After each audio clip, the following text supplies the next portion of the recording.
परमात्मा के पास कोई सिपाही नहीं। बंदो गुरुपद कंज कृपा सिंधु नर रूप हरे महामोह तम पुंज जासु वचन रवि करनी करो। प्यारे धर्मानुरागिनी जनता, आप लोगों को खबर मिली है कि यहाँ सत्संग होगा, इसलिए आप लोग एकत्रित हुए हैं, यह ठीक ही है। मैं जहाँ जाता हूँ संत मत सत्संग का प्रचार करता हूँ। गुरु महाराज का यह उपदेश है। सत्संग प्रचार का मूल सिद्धांत है ज्ञान योग युक्त ईश्वर भक्ति। हम लोग संसार में रहते हैं, विषयों को भोगते हैं, किंतु इन विषयों से आज तक किसी को तृप्ति हुई है? पहचानाओं के रहने से तृप्ति शांति नहीं होती, नित्य और शाश्वत सुख नहीं मिलता। यह बात आज की नहीं है, जब से सृष्टि हुई है तब से है। ऐसा संत लोग बराबर कहते आए हैं। ऋषि मुनि एवं संतों के वचन में है, संसार में जो सुख मिलता है उससे आप पूर्ण सुखी नहीं हो सकते, क्योंकि विषय सुख क्षणभंगुर है। इंद्रियों से पूर्ण सुख है, नित्य सुख नहीं मिल सकता। इसलिए संतों ने कहा कि इंद्रियों के परे, संसार के परे जाओ, वहीं परम सुख की प्राप्ति होगी। ब्रह्म सुख नित्य है, अटल है, उसका अंत नहीं होता। उस सुख के बाद दुख नहीं होता। इसके लिए घर छोड़ने की आवश्यकता नहीं। संतों ने घर में रहकर ईश्वर भजन करने कहा। संसार में कर्म करते रहो और भजन भी करो। संत कबीर साहब ने कहा है, सुख के माथे सिल परे, नाम हृदय से जाए, बलिहारी व दुख की पल पल नाम रटाए।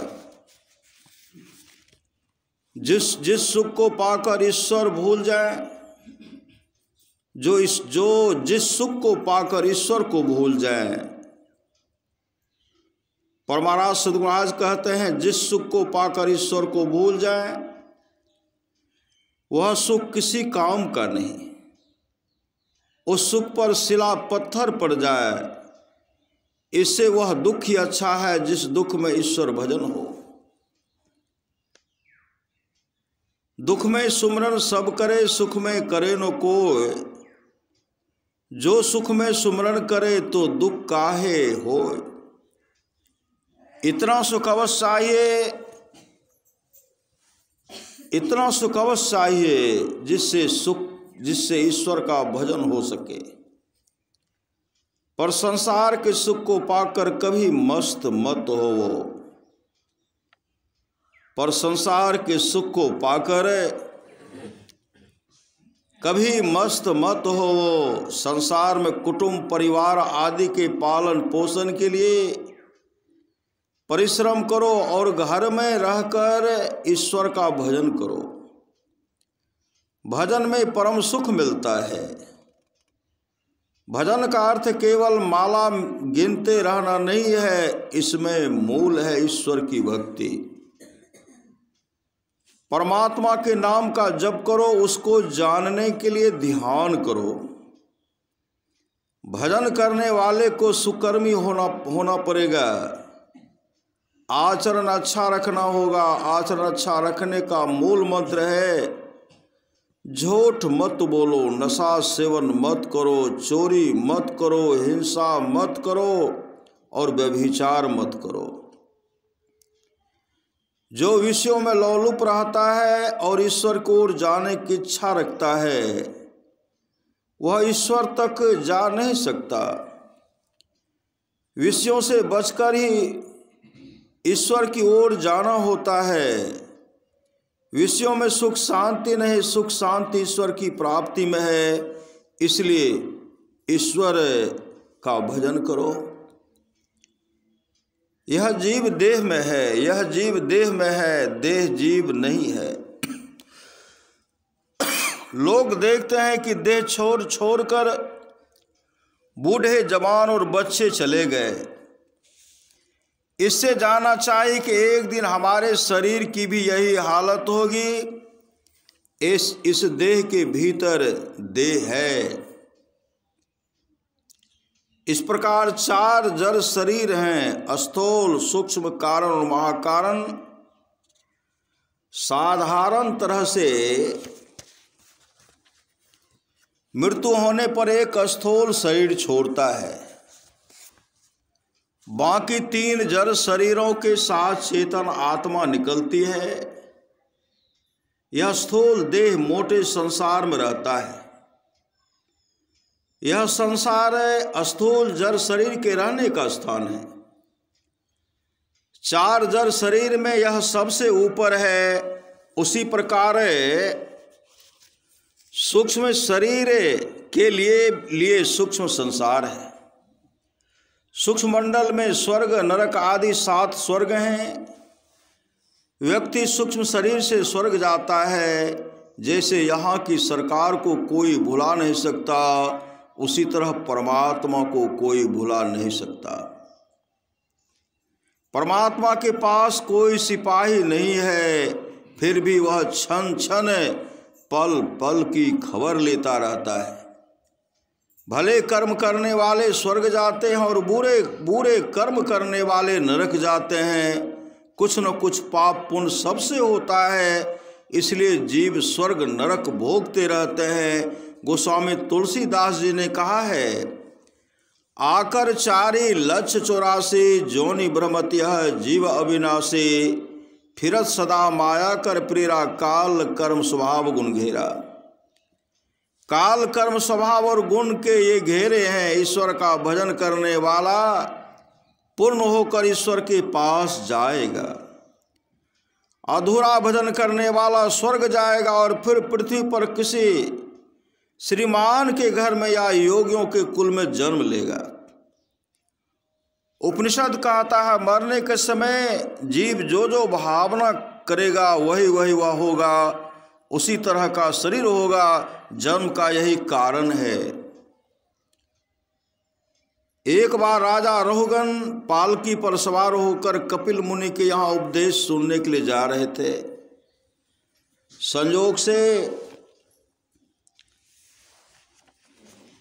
संयोग से रास्ते में एक कहार बीमार पड़ गया। सिपाही लोग निकले कहार खोजने के लिए। एक बाबाजी महात्मा जरभरत मिल गए।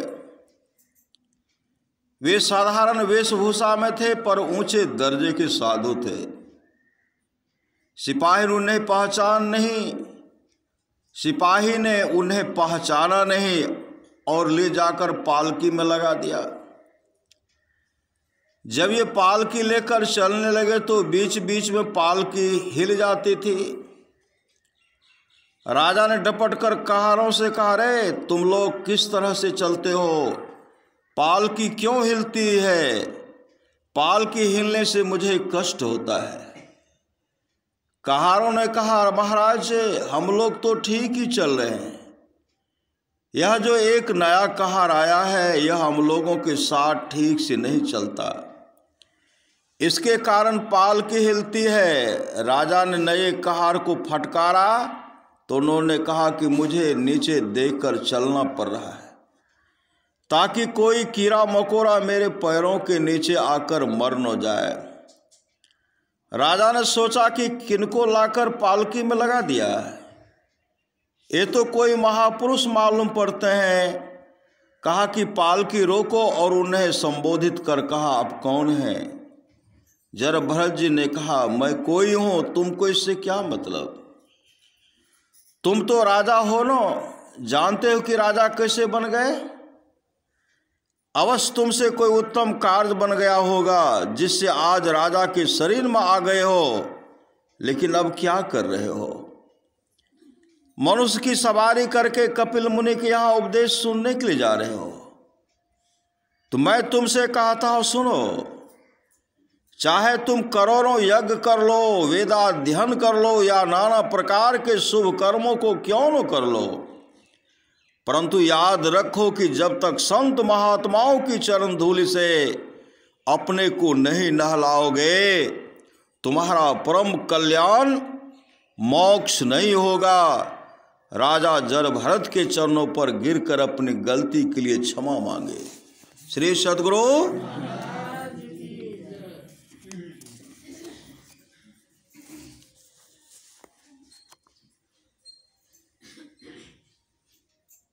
राजा जर भरत मुनि के चरणों पर गिर करके क्षमा मांगने लगे। कथा के मुताबिक उपनिषद वाक्य ठीक है। भगवान श्री कृष्ण ने कहा भावना अच्छी रखो। कैसी भावना रखो? उसके लिए कहा प्रयाण काले मनसा चलेन भक्त्या युक्तो योग बलेन चैव भ्रमोर मध्य प्राण मावेश्य सम्यक सतंग परम पुरुष मुपेति दिव्यम। गीता अध्याय 8-10। जो मनुष्य मृत्यु के समय अचल मन से भवों के बीच में भक्ति से सराबोर होकर और योग बल से अच्छी तरह प्राणों को अस्थिर करता है, तो वह दिव्य परम पुरुष को प्राप्त करता है। यह अपने आप नहीं होगा। जो कोई जीवन काल में संसार का काम करते हुए भजन में मन लगाकर रखेगा, उसी को ऐसा होगा। अपना मन परमात्मा में लगाते हुए काम करो, इसी को संतों ने कहा तन काम में मन राम में। संत पलटू साहब ने कहा कमठ दृष्टि जो लाभे सो ध्यानी परमाने, सो ध्यानी परमान सुरत से अंडा सेवे, आप रहे जल माही सूखे में अंडा देवे, जस पनिहारी कलश भरे मार्ग में आवे, कर छोरे मुख वचन चित्त कलसा में लावे, फनि मनि धरे उतारे आपू चरने को जावे, वह गाफिल ना परे सुरति मनि माही रहावे, पलटू सब कारज करे सुरति रहे अलगान, कमठ दृष्टि जो लावे सो ध्यानी परमान। जिस प्रकार कछुई पानी में रहते हुए अंडे पर ख्याल रखती है और माई दाई लोग पानी का घड़ा सिर पर लेकर चलती है, सखियों से बातें भी करती हैं, किंतु उनका ख्याल घड़ा पर ही रहता है। मनियार सर्प अपने मणि को रखकर चारा चरने लगता है, लेकिन ख्याल मणि पर आता है। उसी तरह संसार में सब काम करो, किंतु कछुई पनभरनी और मनियार सर्प की तरह ध्यान परमात्मा में लगाए रखो। काम धंधा छोड़ने की जरूरत नहीं है, घर द्वार छोड़ने की जरूरत नहीं। अपने कर्तव्य कर्म का पालन करते हुए भजन करते रहो। संसार में ऐसा आदमी कोई नहीं हुआ। संसार में ऐसा आदमी कोई नहीं हुआ जो कहे कि मैंने कभी भूल से कोई पाप कर्म नहीं किया है। ऐसा कोई नहीं हुआ जो पाप ही पाप या पुण्य ही पुण्य करे। पाप पुण्य दोनों ही कर्म सबसे होता है। राजा युधिष्ठिर बड़े सत्यवादी थे। वे भी युद्ध के मैदान में झूठ बोले। उन्होंने यज्ञ किया था, दान तीर्थ भी किया था और उनको भगवान श्री कृष्ण के दर्शन भी होते थे। फिर भी थोड़े पाप के कारण कुछ काल नरक में दुख भोगना पड़ा और बाद में पुण्य के कारण स्वर्ग भी गए। पुण्य और पाप दोनों का फल अलग अलग भोगना पड़ता है। पाप का फल नरक किसी को पसंद नहीं और पुण्य का फल स्वर्ग सबको पसंद है, किंतु वहाँ भी चैन नहीं है। इंद्रियों की विलासिता, लड़ाई झंझट वहाँ भी होता है। जिस प्रकार संसार में कोई व्यक्ति धनी के घर जन्म लिया, अच्छी तरह पाला पोसा गया, किंतु काम क्रोध के विकारों से छूट नहीं पाता, उसी प्रकार स्वर्ग प्राप्त करने पर भी विकारों से छूटते नहीं। संतों ने कहा ऐसा कर्म करो जिससे पाप और पुण्य दोनों के फल से छूट जाएं। इसके लिए ध्यान करो। ध्यान एकाग्रता को कहते हैं। मुख से राम राम कहे और मन किसी दूसरी ओर रहे तो यह ध्यान नहीं है।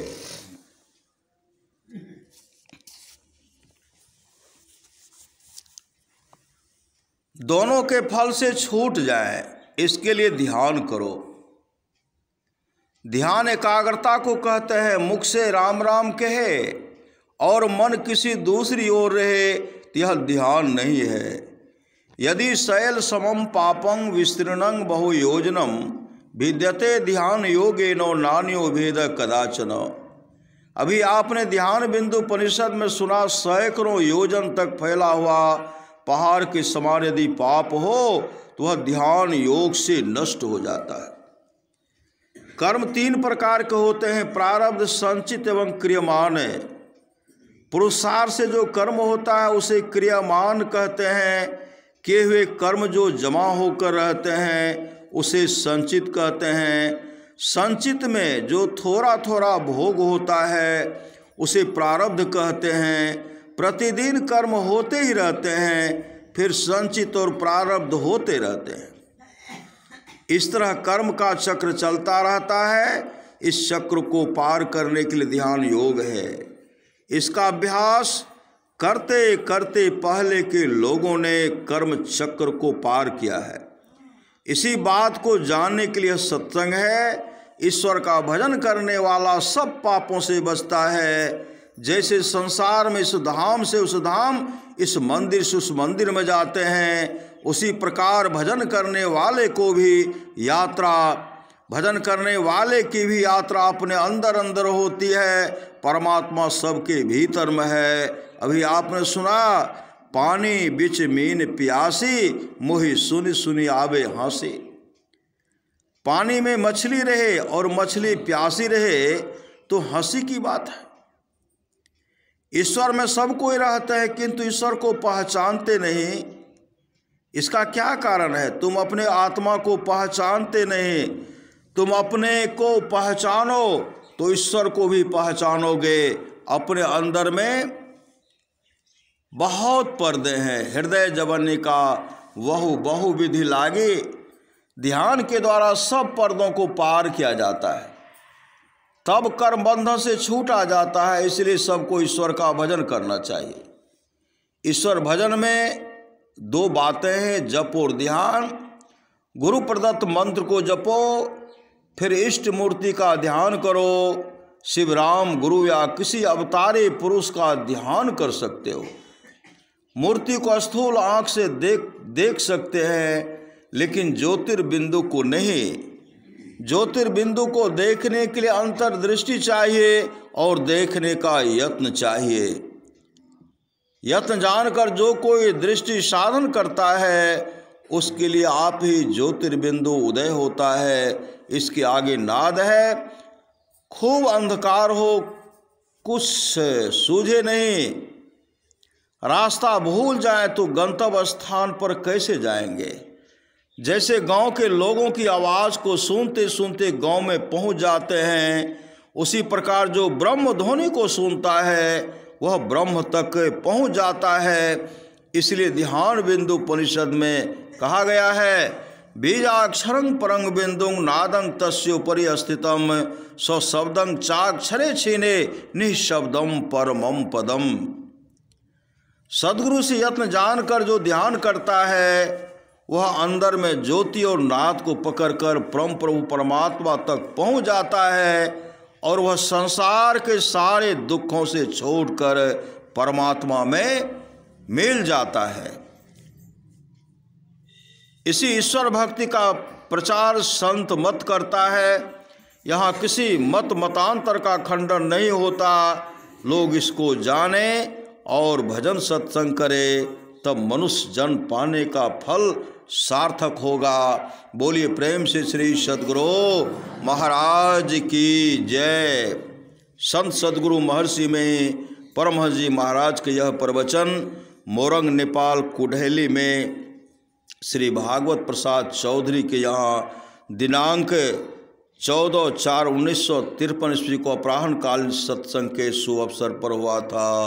श्री सद्गुरु महाराज की जय।